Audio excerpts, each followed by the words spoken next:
Matsimpana etinineny Ratovelo Jacqueline. Ahoana ary moa tsy fantatrareo fa ny tenanareo dia tempolo ny fanahy masina izay ao anatinareo sady azonareo tamin'Andriamanitra ka tsy tompo ny tenanareo ianareo. Amen. Ivavaka isika tompo.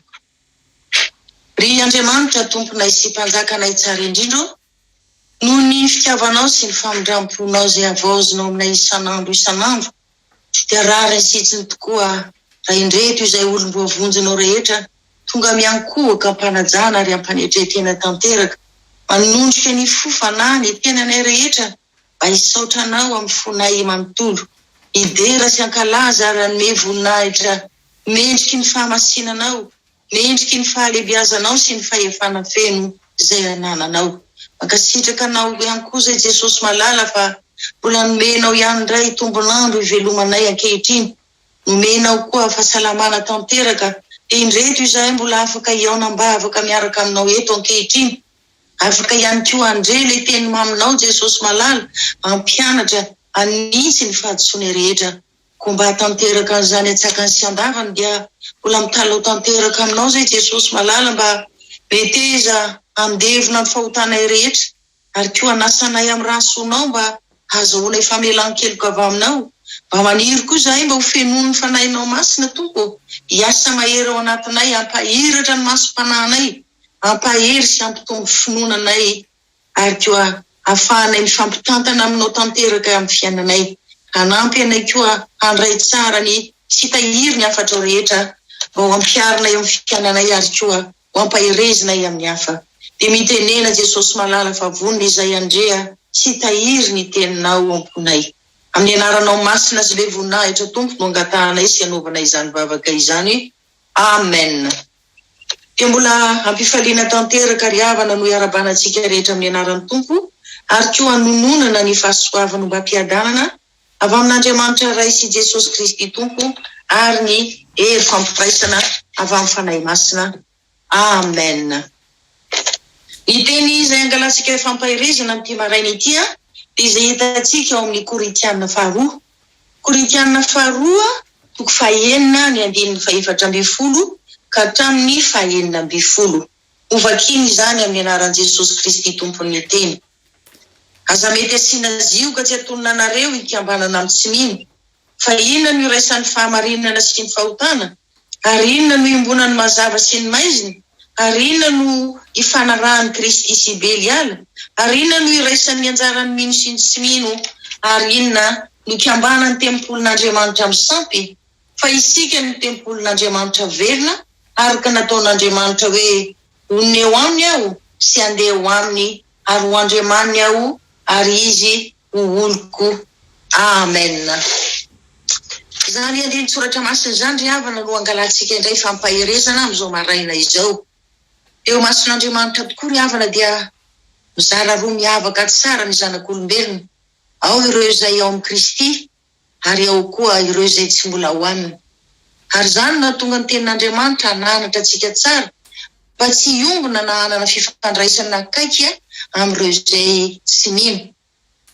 Fa ny zavatra tokony fandraisan'ny mino kristianina amin'ny tsy mino kosa dia izay zavatra tsy maintsy ho tanterahana noho ny fiarahamonina na koa amin'ny fotoana hitoritsika sy hitaumantsika kristianina ireo izay tsy mino mba hizotra amin'ny lalam-pahamonjen'i Jesosy. Paoly ry havana dia nilaza fa ny mpino izay nateraka indray dia tempolon'Andriamanitra ary hitoeran'ny fanahy masin'Andriamanitra. Ary ny testamenta taloha dia nilaza fa ny fomba fanesorana mahomby ny fahamasinana dia ny fananganana sampy ao anatin'ny tempolon'Andriamanitra. Noho izany dia tokony ho fadintsika tanteraka ary tsy avelantsika na oviana ireo karazan-tsampy maro hanala sy handevona ilay fahamasinany tenantsika izay hitoeram-ponenan'ny fanahin'Andriamanitra koa. Tokony koa isika hiezaka mafy hanakana tsy hanome alalana ny demonio tafiditra ao anatsika. Ary izany no nahatonga ny tenin'Andriamanitra hoe ary inona no ifanarahan'ny Kristy sy Beliala? Dia Satana fahavalitsika ry havana no lazain'ny tompo hoe Beliala. Mety tena azo antoka tsara tokoa ry havana hoe tsy afaka hiara-monina mihitsy ao anatin'ny olona tena mino ny fanahy masina sy ny fanahy ratsy. Kanefa na izany aza dia tokony hitandrina tsara ihany sika satria mety ahitana fanahy ratsy ihany ao anatin'ny olona izay eo an-dalam-piovampo ka tsy mbola tonga ny fanavaozana tanteraka. Mety koa misy olona efa tena niova fo tanteraka saingy angamba mety variana amin'ireheta izao tontolo izao.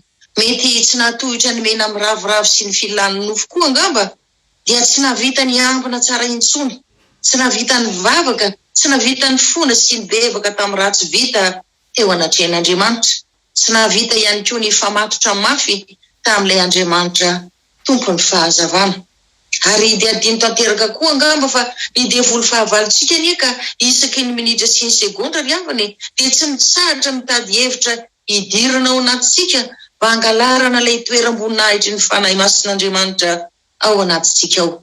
Noho izany rehefa mahatsapa fangatsiaham-palaza isika, rehefa mahatsapa fa toa misy fatotra mangezatsika ka tsy ahafahantsika manaraka an Jesosy Kristy hankahalalahana na tsy ahafahantsika koa manao ny sitrapony dia mila manatona mpanompon'Andriamanitra aingana dia aingana isika anatanteraka ny fandroana ny devoly mpandrava sy mpanapotika amin'ny anaran'i Jesosy Kristy masina sy manan-kery avy any Nazareta. Eto dia mbola tsy mitsahatra misaotra an'Andriamanitra isika ry havana satria rehefa tena manolo tena ho an'i Jesosy Kristy marina tokoa mantsy isika hoy ny tompo dia tsy tokony hifangaroaro intsony amin'ny fiainam-pahamazinana isan-karazany na koa hifandray amin'ny zava-dratsy maro satria mazava tokoa ny tenin'Andriamanitra hoe fa inona moa no iraisan'ny fahamarinana sy ny fahotana ary inona no iombonany mazava amin'ny maizina, inona no ifanarahan'i Kristy sy Beliala ary inona no iraisan'ny anjaran'ny mino sy ny tsipino ary inona no ikambanan'ny tempolin'Andriamanitra amin'ny sampy. Marina tokoa ry havana fa tsy misy ifandraisany ireo zavatra rehetra ireo na dia kely aza ary izany indrindra no hanirian'Andriamanitra hanavaka ny tenina olony marina. Koa raha tojo olana zanak'Andriamanitra dia tsy ampijanona azy ela amin'izany toerana nahalavono izany izy fa tsy maintsy hiditra nitsehatra eo amin'ny fiainan'ilay olona, hamany olana izy ary handravina izay rehetra mikitotoana ihany koa. Tena zakan'Andriamanitra tokoa mantsy ry havana izany hoe isika sina zioga tsy antonona antsika izany ary dia tena tiana isika ry havana mba hahafantatra tsara hoe inona raha moa ireo zavatra tsy avy amin'Andriamanitra indavony devoly satana hampidirina eo amin'ny fiainantsika mba hikatso tanteraka izay rehetra ataontsika. Ary eto dia anafatra mihitsy ny tompo androany hoe aza mety asiana zioga tsy atonona anareo izy hikambanana amin'ny tsy mino. Noho izany dia tokony hitoetra tsara isika satria amin'ny fahafahana no anafahan'Andriamanitra antsika ka tsy tokony anaiky hozigain'ireo fampahoriana maro isan-karazany isika toy ny alahelo sy ny ranomaso, ny ady sy ny korontana, ny tsy fahamarinana sy ny tsy fahitsiana, ny fitiavan-tena, ny fialonana, ny fitsiriritana, ny fitondrana tsy mendrika maro isan-karazany fa isika efa ao mazava ary ny vokatry ny mazava ho ny Efesianina 5:5 dia ao amin'ny fahatsarana rehetra sy ny fahamarinana ary ny fahitsiana. Eo amin'ny 9:20 indray amin'ny ity Korintianina 2:9 ity dia milaza fa isika no tempolin'Andriamanitra velona. Dia hoy ny tompo hoe onona eo aminy aho sy andeha eo aminy ary ho andriamaniny aho ary izy ho oloko. Koa raha izany marina isika ry havana dia tokony hipetraka tsara mahazanak'Andriamanitra isika ary indrindra koa hamaolona hitoeran'ny fanahy masin'Andriamanitra antsika. Tokony koa isika atsapa tsara hoe mifandraika ve sa tsy mifandraika amin'izay asa vokatra ny fanahin'Andriamanitra ny zavatra misy sy ainantsika eo amin'ny fiainantsika.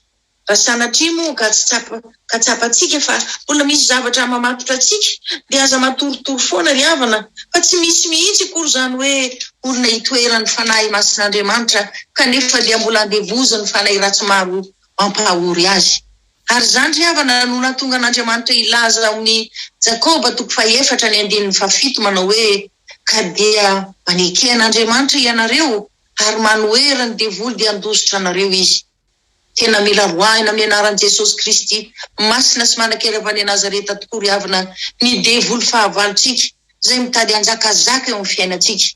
Izany anefa tsy vitantsika irery fa mila ny herin'ilay fanahy masin'Andriamanitra ao anatintsika isika ary ny tompo izany fanahy masina izany.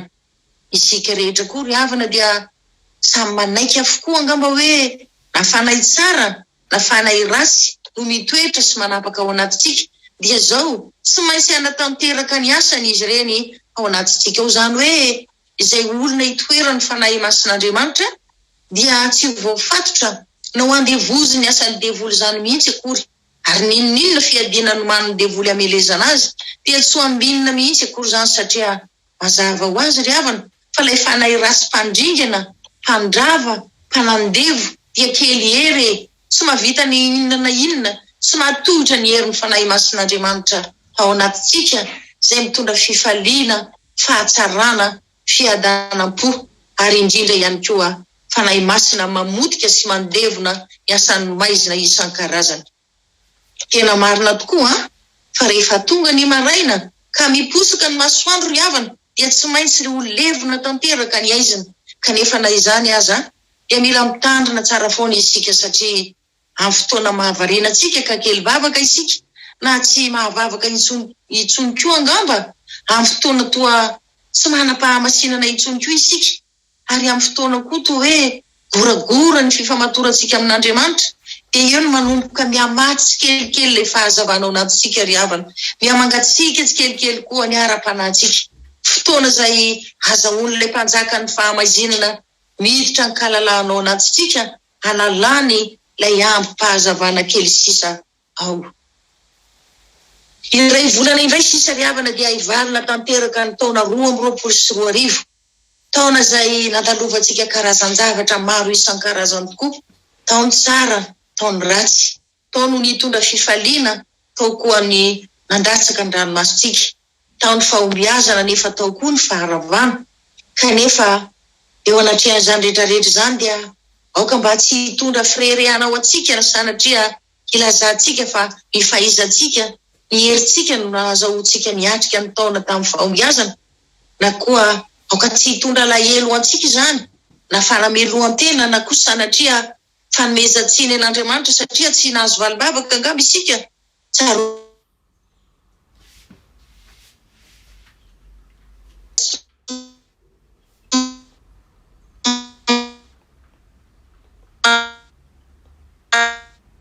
ny zana no mety zavatra tsy mampety ny fiainantsika koa fanatondra rehetrarehetra ireny mba hanefena sy hamolavolana ny toe-panahintsika ary indrindra ihany koa hanalany izay taindrendrika rehetra nahaloto ny foamam-panahintsika ka tsy hijanona ela amin'izany izy raha tsy madio tanteraka isika mba homendrika hitoerany fanahy masina indray ka sehoany ny fahatsaràn'Andriamanitra tanteraka. Koa raha tena miandrandra taona vaovao anjakan'ny fanahy masina isika ry havana dia izao mbola tsy tary fa andeha hanamafy ny fiainam-bavakantsika indray, hanamafy ny fifamatorantsika amin'Andriamanitra, hanohitra ny amin'ny herim-panahintsika rehetra isika, andavo ny devoly mitondra fahamazinana eo amin'ny fiainantsika. Ary angataka ihany koa isika mba hiorina mafy amin'ny finoanan'Andriamanitra sy amin'ny fanarana azy, ankatosy hanatanteraka ny sitrapony ary koa angataka mba hitombo amin'ny fitiavana an'Andriamanitra ary koa hanana etaeta fatratra amin'ny fanatrehany sy ny fiasan'ny fanahy masina ao anatintsika ao. Samezaka ihany koa tsika ry havana hanavao ny fanoloran-tenantsika ao anatrehan'Andriamanitra isan'andro mba azahoantsika antoka fa itsika dia tena tempolin'Andriamanitra velona hitoerany fanahy masin'Andriamanitra izay mitondra ny fahatsarana rehetra. Amen. Hivavaka isika. Mankasitraka indrindra Jesosy malala tomponay amin'ny fitiavanao anay ka dia tsy nitsahatra tokoa ianao ny nitsimbina ny fanahinay isan'andro. Saotra koa mbola nananatra anay mpino kristiana ianao mba tsy ombonanay sy fandraisanay amin'ireo tsy mino afa-tsy ny fotoana hitorinay sy taonanay azy ireo hanaradianao. Mbola nampitandrina anay koa ianao tompo fa na dia efa ao anatinay ela tokoa aza ny fanahy masinao kanefa izay tsy mahavita miambina tsara aminao amin'ny vavaka sy manao atsirambina ny fifandraisanay aminao dia izay ihany eny manokatra varavarana hidiran'ireo devoly mitondra fahamazinana eo amin'ny fiainanay ka angalatra ilay toera-boninahitry ny fanahy masina ao anatinay. Dia izany indrindra tompo no ilazanao taminay androany hoe aza mety asiana zioka tsy atononanareo hikambanana amin'ny tsy mino. satria hitanao avokoa ireo zioga be dehibe alefa ny devoly nampahorinanay eo amin'ny fiainanay. Enina dia tsy sitrako tokoa azy izany fa ny fanirinao aminay mantsy dia be dehibe tokoa. Tianao zay ho tempolo velonao, hitoeran'ny fanahy masinao, tianao koa ionao anatinay ary andeha eo aminay, tianao koa ho Andriamanitra ianao ary izay ho olinao. Menatra sy mangahy tanteraka izay tompo malala eo anatrehan'izany fanirina be dehibe tiana ho tanterahana aminay izany, kanefa izay dia mitondra tena tsy mendrika mba hitoeran'ny fanahy masinao. Nanindraindra ny filàn'ny nofo koa izay dia nanao atsirambina ny sitrabonao. Enina dia fantatray azy va mampalahelo anao izany. Ny tanterahanay avokoa izay faratsiana rehetra ahafahan'ny devoly niditra sy naka ny toeranao anatinay ary nanala ny fahatsaranao sy ny fahamasinanay tao anatinay izay nentinao. Izany rehetrarehetra izany Jesosy malala, izany mahatonga anay ihany koa ka handoalika handranomasy eo amin'ny tongomasinao mba hifonanay eo anatrehanao Jesosy, hibaboanay eloka eo anatrehanao, angatahanay famindrampo famelan-keloka mba sasao ny raha amin'ny raha sonao zay Jesosy malalo, mba halao ny fahotanay rehetra, mba halao ny fampetipeti-pahotana rehetra zay mbola mangeja sy mahaloto anay Jesosy. Dia mba avelao koa ny fanahy masinao sy ala fa hitoetra ao anatinay isan'andro, hanampy anay hiambina tsara amin'ny alalan'ny vavaka sy ny fibebahana tompo. Hanamafy koa ny fifamatorana aminao, hiorina tsara amin'ny finoana sy ny fanarahana anao, ary indrindra koa hanampy anay hampatsiaro tokony hanavao ny fanoloran-tenanay eo anatrehanao izay isan'andro, mba ho tianao, hanajanao, hanatanteraka ny didinao rehetra. Amen. Raisom-pinoana ny tsodranomasina avy amin'Andriamanitra raitsika. Andriamanitra ny fanantenana ny ameno antsika amin'ny fifaliana sy ny fiadanana rehetra amin'ny finoantsika, mba hitomboantsika amin'ny fanantenana noho ny hery ny fanahy masina. Ho amintsika nieny fahasoavan'i Jesosy Kristy Tompo sy ny fitiavan'Andriamanitra Ray ary ny firaisana amin'ny fanahy masina. Ho tanteraka tokoa izany amin'ny anaran'ny Ray, Zanaka